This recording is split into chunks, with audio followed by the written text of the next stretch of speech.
Здравствуйте, уважаемые зрители и подписчики канала. С вами Познарева Екатерина Богдановна. Продолжаю делиться полезными упражнениями для эффективного восстановления функций глотания. Сегодня рассмотрим упражнение «Кашель» в одном из 5 возможных вариантов выполнения. 4 остальные варианта можно найти в методическом пособии «Дизартрия, апраксия, дисфагия», с автором которого я являюсь. Итак, условия выполнения упражнения. Предлагаем пациенту сесть ровно, стопы опираются на жесткую поверхность. Открыть рот, максимально вывести язык вперед и откашляться.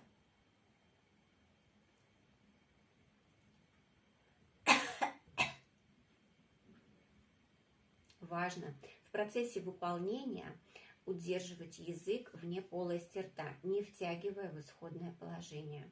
Выполняя данное упражнение, происходит активизация мышц зева, необа, глотки, гортани, шеи и диафрагмы.